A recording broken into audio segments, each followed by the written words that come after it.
Welcome to The Girl Herd, where we talk Texas football. and a bunch of takes you've probably already heard. But not from us. Happy New Year. Happy New Year. Hey, everyone. It's good to be back. It's kind of crazy that we've had a game and a New Year. I love that collectively, I feel like everyone lived in the void for 2 weeks. Like whether you were working, not working, some working half of the week or whatever. I feel like everyone online was like, man, like this is the last night. It's a Sunday scaries of like the scariest Sunday of all times, which I didn't feel that way. I was happy to like get back in the routine, but I feel like everyone had a really good break. Yeah. Same. Needed that time, that little mental break off though. It was so nice. I do feel the Sunday scary. So I'm like, dang, now I really have to go back and be a whole adult. But I do like some of the structure for sure. But I'm like, man, now everybody's going to be pinging me and needing things.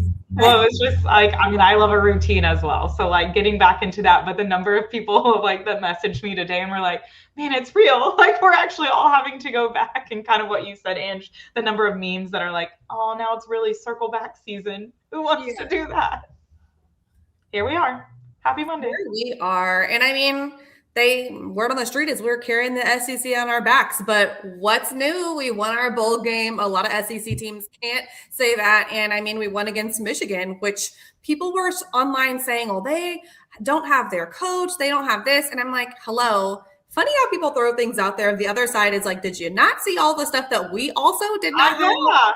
So, I mean, we went into that game truly with this blank slate of like, we kind of didn't know. Vegas was moving the line. And so I think we deserve a lot of credit for the performance that we put together. Agreed. And people talk about like how hard people play in bowl games. And that is one thing I will say, so that our guys showed up and played like as hard as their little hearts could have ever showed up on that field. And you could tell. And I feel like Michigan did the same. Like nobody showed up half wanting to play. It was full force, right? Like we say in dance, like do a full out performance. It was a full out performance. Matt Leinart go ahead. No, go. I was going to say Matt Leinart, I know, tweeted about that, but a lot of the football pundits, former athletes, they all said that about the game. And it was actually one of the more exciting games that I think we played in all season. Like I was super locked in. So I agree. That's what, like everyone was like, okay, we knew it was going to shape out to be an exciting game, but it really delivered, because there were some games where you thought they were going to be exciting and they weren't so much. But yeah, back to it's just interesting how, again, we've talked about this all year long. We talk about this all the time as Texas, but the narratives, right? Like, yes, hearts go out to Michigan. Love the players. Love that they came to play. They still delivered. They did very well in their game, and hate what all is going on with them. On our side, we also had tons going on the entire season, and instead people just wanted our failure over and over again. Guys, I need everyone to understand that we didn't put ourselves as preseason number one and then just decide to fail all season and have all this stuff go on, right? But like, it was just like, y'all need to be as bad as everyone thinks you are, all these things. But our guys came, the second half of the season and then into this bowl game, they said, we're going to show you guys and really play. And man, we're missing quite a bit of our roster. So starting players, at least. Yeah, our list of like people either going to the NFL or into the portal was daunting to look at. I was like, yeesh.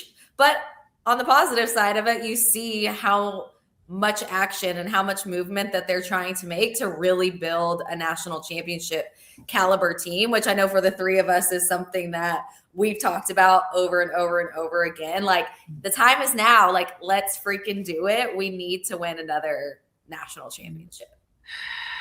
I'm like sighing because I saw Quan on Twitter today, and they were talking about the Colt McCoy Rose Bowl national championship against Alabama, and Quan was just like talking about how we should have won that. In my head, like he was like, we should have got two natties, that 05 and the 09. And in my head, I'm like, yeah, and 08 and 2023 and 2024. And so I just started counting our fake natties in my head, and I got really depressed. But yeah, to your point, the time is absolutely now. I feel like there's a very specific window, and I think Arch's play really like lent itself to that. Like I was so happy. I was like, yes, he's getting pissed. Like this is what we need. We've been talking about what's the identity, what's the culture, like man up. And truly it was this like, no, we're raising the bar, we're raising the tempo. He tucked and ran that ball and was like, I got this. Like ran right to the camera and was like, I'm not playing around with y'all.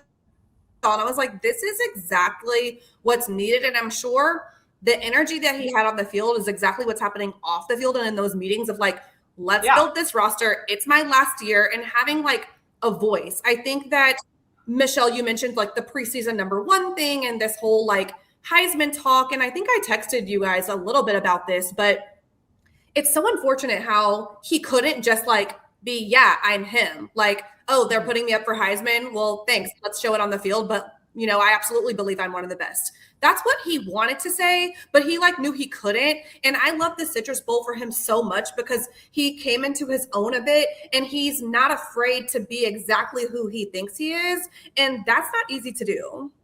No. Yeah, I agree. And also, like you saying the Heisman thing, I feel like people are already saying that. Yes. I'm like, can we not repeat the same pattern? Let's not do the same thing that we did last year. Like, let things just progress as they're going to progress. Like, we still have so much time until we play football again. We don't know who he's even going to really be throwing the ball to fully. So let's stop. Like we already saw what putting that much expectation and pressure has on a person and on a team. Like, could we just not and say we did? I don't know. The difference is though, I mean, he did go on a Heisman run our last several games. Like it's okay to put it out there now.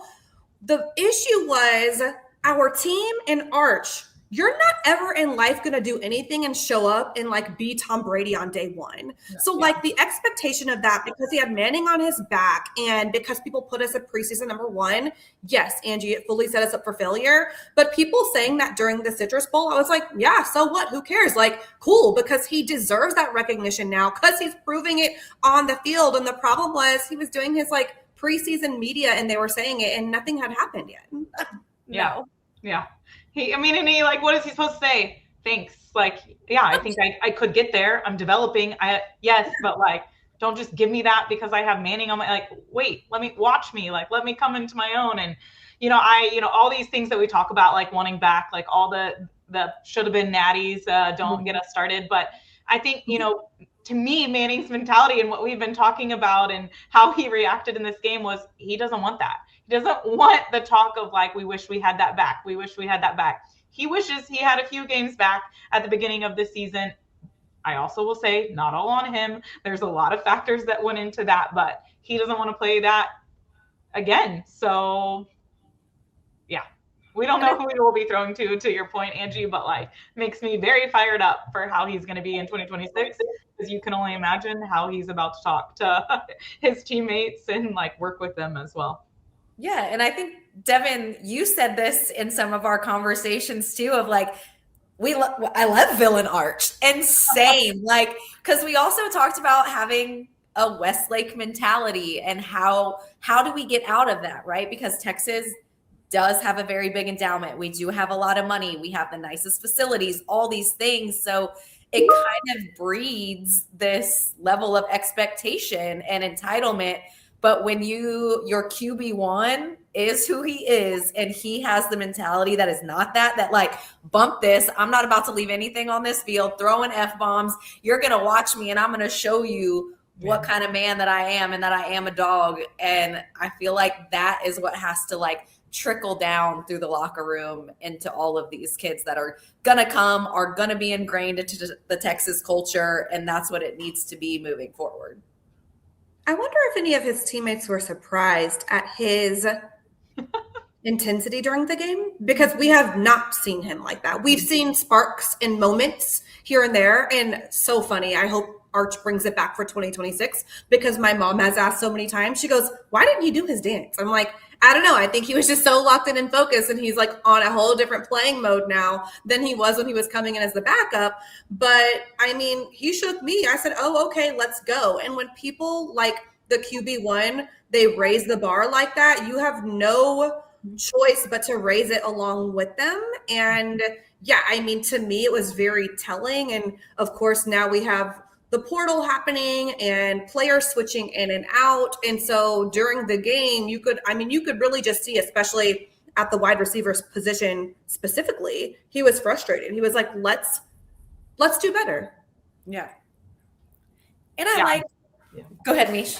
No, I mean, yes, like even the announcers were saying it. They're like, you got to catch those balls. And, sadly, that hasn't been the first game that we've been saying that. We talked about that a lot, in the season when people were coming for Arch, it's like, okay, but I remember having a specific conversation with somebody and being like, but tell me, is he throwing non-catchable balls or are they just not being caught? And that was very early in the season. And now as the season has progressed and what we saw, it's like, man, like, yes, he still throws a few here and there that are a little off, but like for the most part, there's times where you're just like, wide receivers, we need you. Well, I think that's why he reacted the way that he did, because early in the season, on a lot of the shows we were doing, Angie mentioned this, I know, a couple of times. It takes a minute to build the rhythm and chemistry with your wide receivers and the players, and it was an all new offense, right? So like, okay, cool, I'm going to be the leader. And when you're a leader, you're like, it's on me, it's on me, it's on me. That's what he was doing. Even Michelle, to your point, what if it wasn't on him, but it's still that building the chemistry? Hey, it's on me. I'm going to make this work for you. You're my receiver. I'm going to make it work for you. And it's like, no, we didn't have a whole season to build that up. And I know I put the ball where it's supposed to be. And so he was becoming vocal about that. Like, it ain't no more question mark out there. And I think the receiver side of things, you think it can go in that bucket, and Arch is like, no, we can't put it in this excuse bucket anymore. Yeah, that is one thing I feel like I love about him too, is he doesn't come with excuses ever. Like, even when some things maybe were his fault, he was still like, he's gonna own every ounce of it and not point a finger, which I fully respect. But also, like you're saying, Devin, we were at the end of the season. This is the last game. We've been in this system all year. So now what's up? Now what's up? But I do like what I was going to say. I like too that Dia is coming in right now. And this Arch is like really, really figuring out and like landing into who he is. And that Dia is going to get to be under that and see that and witness it and be a part of it. And I think that will be great for him as well whenever he does step in. Yeah, agreed. I was also looking at the our current roster, and I noticed that we only had 3 QBs, and I was like, oh wow, like we had 5 to 6 the last couple of seasons. So I'm curious there what might happen in terms of anything within this portal or the spring one too. Yeah, I know the portal just I looked at something that Eric had put out today of like who we're targeting, who we're tracking, who's coming. And I'm like, I feel like every 5 minutes it's changing. Like my Twitter just keeps bring. I'm like, I can't even, the chaos of the portal. It just is a nightmare. I can't even imagine being a scouting person this day and age and the landscape of college football. It's true. I mean, let's talk about it, right? So we know there's the big Parker Livingston conversation. And not only is it scary, to your point, Angie, to be a scout right now, there's over 9,000 players in the portal, the football portal, right? Okay, so that's really insane, number one. Number two, I don't care who you are. There's no one out there who knows everything about all of these players. Number three, the team can miss on you and you can miss on yourself. So what I mean is with Parker's situation, he obviously sat down with the team and whatever happened in terms of the money and the conversation on like what his role would be. And he decided to roll the dice, bet on himself, and go into the portal. Now, a couple of things could happen. He could land at his new spot and also end up seeing the same type of playing time and end up seeing the same type of money in the long run, right? Because we're talking, he's got multiple years left.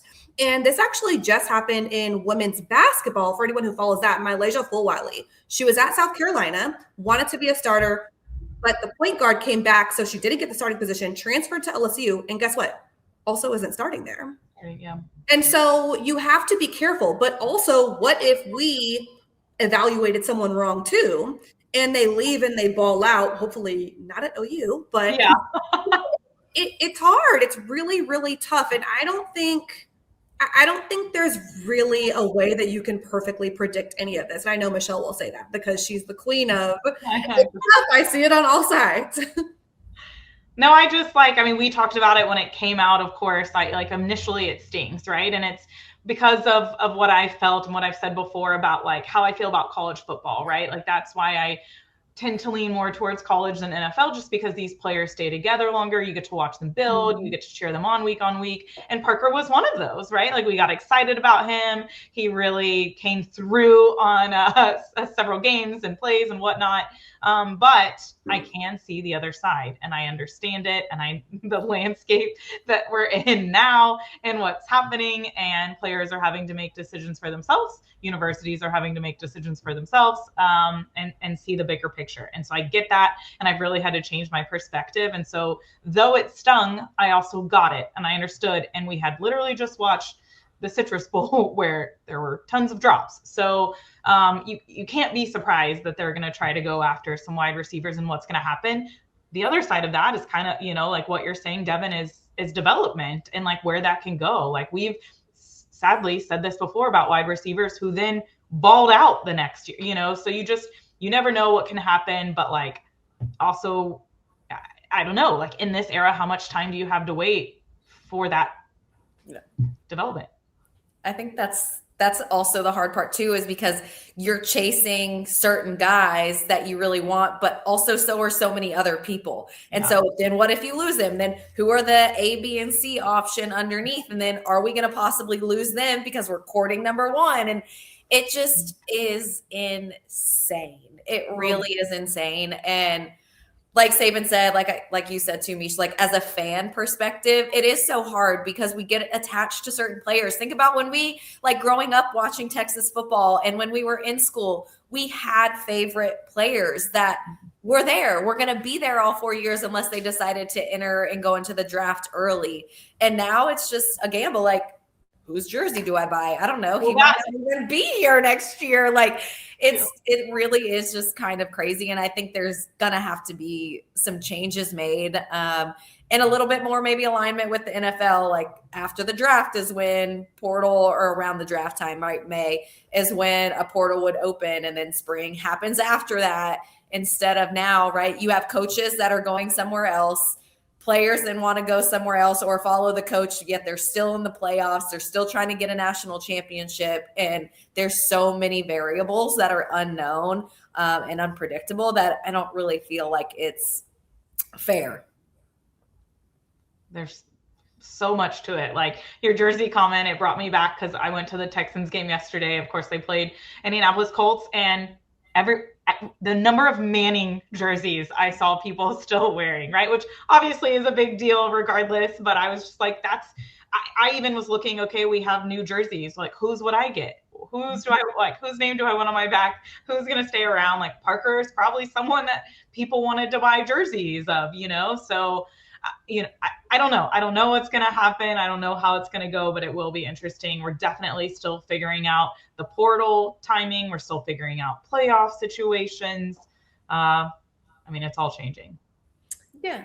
I also believe that there's something to be said about staying where you are. Mm-hmm. Like going somewhere because it's easier for you to play isn't like necessarily the answer. Right. And this is for Parker and for like any player who's entering the portal because they're just trying to find playing time. It's your personal choice. I think a lot of people, they felt some type of way about Parker's statement, that final paragraph. And I think that was just his point of view. And I don't think that point of view is shared by many others from the standpoint of what he was saying. But when you play with the best, and let's say he stayed and it was like, hey, you're not a starter anymore. You're going to have to play behind, but we believe in you. This is what you need to work on.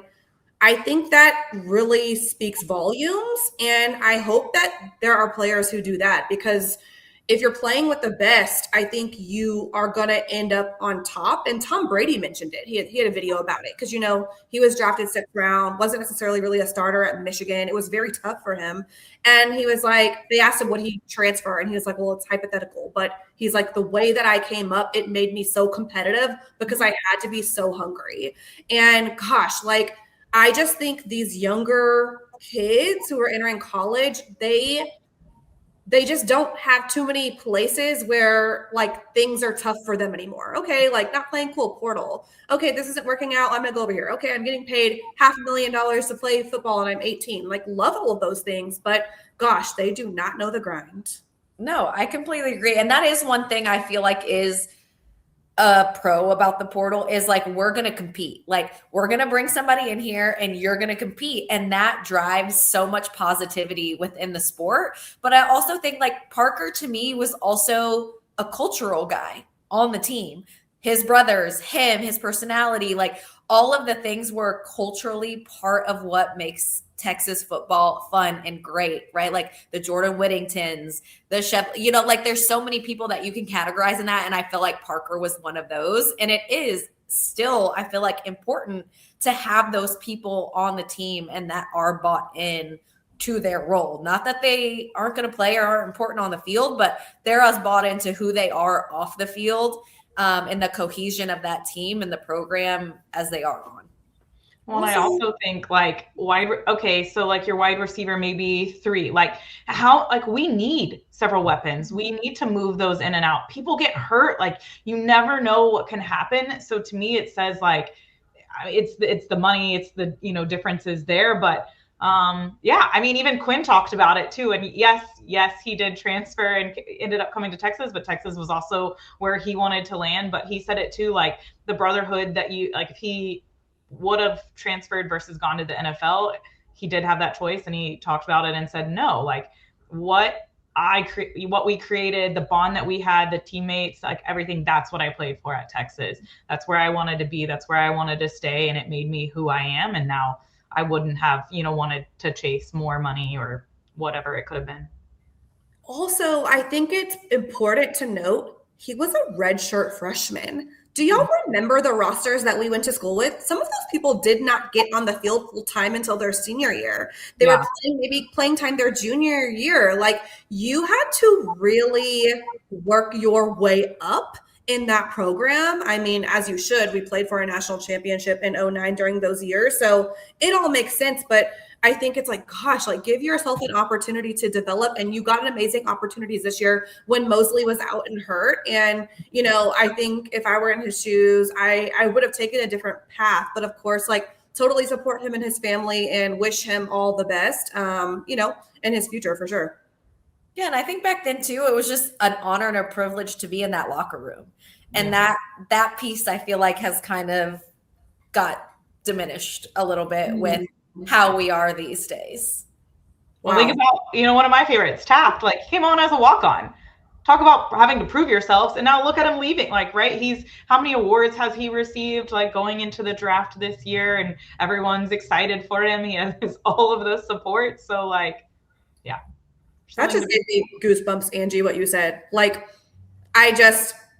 again, I think it's something with the current era, like overall culturally, not just football. I just wonder the level what it means to people, because you're right. It used to be so sacred. Just to be there. Yeah. Mm-hmm. Wow. Mic drop. My mind is blown because that's so true. And that's how I felt for, the teams that I got to be part of. It's so true. Like, yeah, even us and like how we supported the team. It was so like you felt so proud to even be a part of the program in like a little minuscule microscopic type of way. And it's still right, like working in college athletics and being involved still has this clout around it, but it also, like we said, I don't know if it feels the same in the locker room. Yeah, but I mean, walking into DKR in any capacity is an honor. Well. we'll see what happens in the next week when we talk to you guys again. As Angie says, like we always say, right? We wish we had the blackboard. It's ever changing. Everything happens. It is crazy. I know. I'm sure we can hang up tonight and something else is going to change by the time. Yeah, well, since we've been recording. I keep trying to like keep up with my Twitter timeline and I just can't. I'm like, okay, what's happening? And I'll, log back on later to see what's going on. But it's a lot of Texas people crashing out from what you were saying before, Angie, which I do think is really important to be careful around players you're targeting who like aren't even in the portal, which a lot of that was happening with the running back position with targets that Texas we were known to be throwing out there. And then those people are kind of like not happening, but we'll get it all sorted out, folks. The transfer portal is open for several days. So yeah, I know. I just have to leave it. I'm like, I'm going to leave this to the powers that be that actually do this as their full-time job. Like we all have our own, I can't keep up. Like I will check in at the end of the day. Well, it's one of those things where you're like, you don't have control over. So you just have to like, all right, when it's done, tell me how it went. Well, we look forward to staying connected and talking to you guys next week. See what the chaos has brought to Texas by then.